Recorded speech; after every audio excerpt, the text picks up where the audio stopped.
Hey, this is Kristine Stout, the Artful Tatter from artfultatting.com. I get a lot of questions on what it is that I'm doing here. People say I'm the Artful Tatter, and they're like, what is tatting? So I thought I'd make a little video to sort of show people what it is. Tatting is kind of an ancient form of making lace. Originally it was used for like edging handkerchiefs or pillowcases, things like that, making doilies. But I make art with mine. But I wanted to just show you what it was. Now it's basically you do rings and chains, and you use this tatting shuttle like this. I have a lot of different kinds of shuttles, but I thought this was pretty for the demonstration. This is a bone tatting shuttle that was my grandmother's. What you do, I'm going to make a chain first here. I've got a little project started, and I'm to a place where I can make a chain. And what I do here is I do a double stitch. That's the main stitch with tatting. You wind it around itself and then flip the string so that it will snug up in there.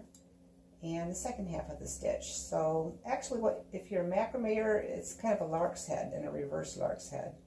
But you just make these little stitches along in a line to do one of the chains. Now between stitches you can make a gap, which is a loop called a picot.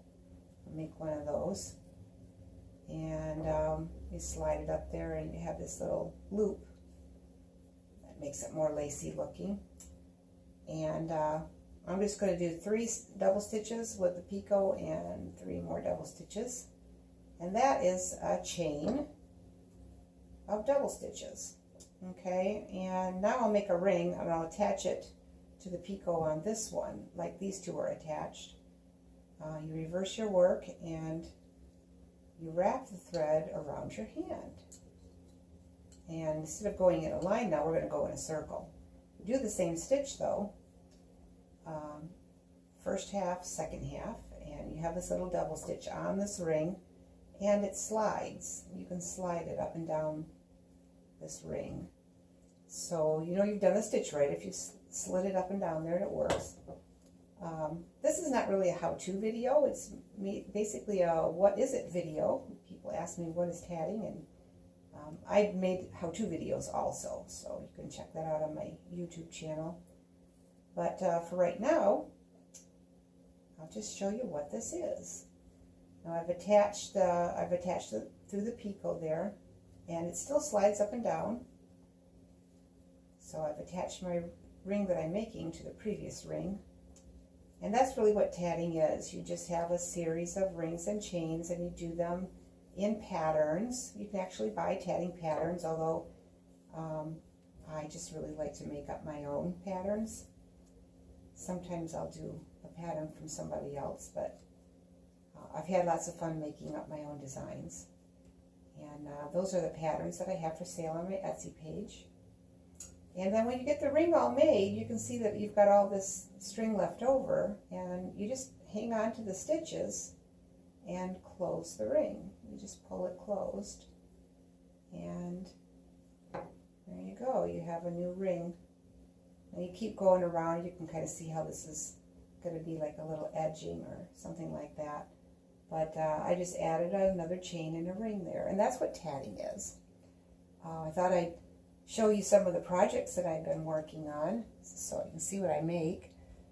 I started actually last fall. I got my tatting out again, and I just fell in love with it all over again. These are little Christmas tree ornaments that I made for a Christmas craft show that my mom and I went to. And I was looking around in my bag of tricks and said, well, what can I make for this program? And I found these little metal rings. I'd had them for years. They're little children's bracelets, actually. I think I bought them years ago for one of my girls' birthday parties. And I just couldn't bear to get rid of them. They were just so cool. I threw them in with my craft work stash. And I ended up finding this old number 30 crochet cotton that I'd had forever and ever. And I started making these little ornaments. And I guess, I mean, you don't have to use them for Christmas trees. You could hang one on your rear view mirror, or on your mirror in the bathroom or vanity, something like that. But I kind of taught myself how to add beads to them, and I had some gold beads and red and green and glass beads, and I just had fun making those. So these are my 12 favorite patterns of the ones that I made up, and I will be putting those on my Etsy page, the ornaments for sale and the patterns, but I haven't got around to getting that done yet, but that'll be there. I do have an Etsy page. You just go to etsy.com, that's ETSY, and search for Artful Tatting, and you'll find me.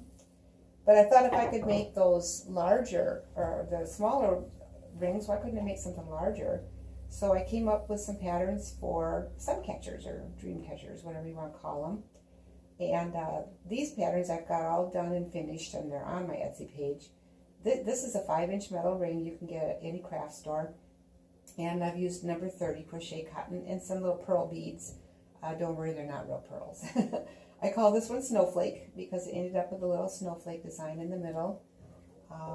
This is a pretty one I call Lace and Pearls. And you can see why. It's very lacy. Lots of picots. That makes it really, really, really lacy. And the pearls on the edge and in the middle. The next one I have to show you is called Beauty. It was actually the first try. I'm like, I want to make one of these. What can I make? So I made this little doily, and it wasn't big enough, so I made this one and made another round, and so it was just perfect. So I called so pretty. I called it Beauty. Anyway, this one is called Starburst.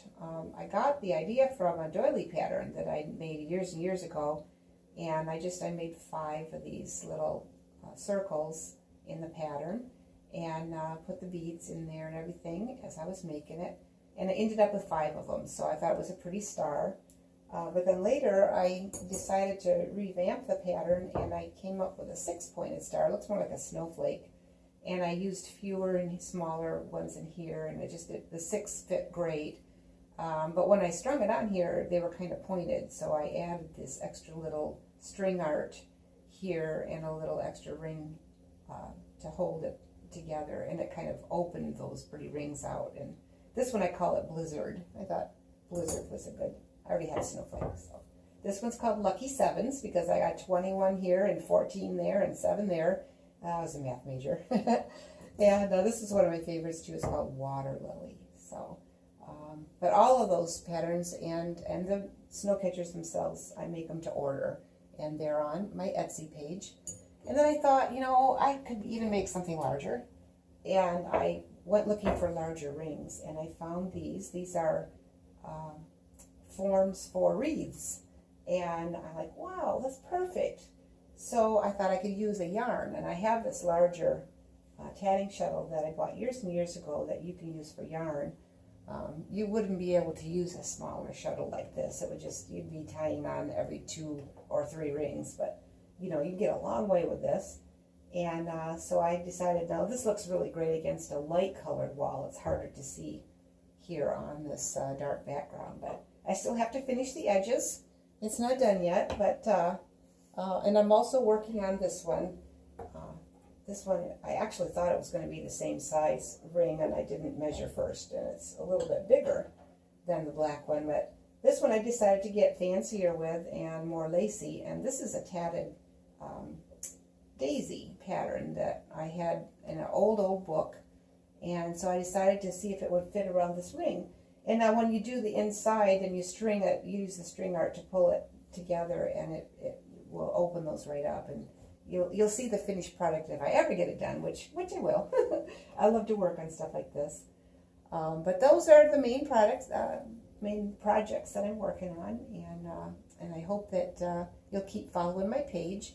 I will be starting a YouTube channel, and I will have my own website soon. That's coming. artfultatting.com is being built right now, but you can find my work on Etsy, and then you can email me too for special projects or for advice.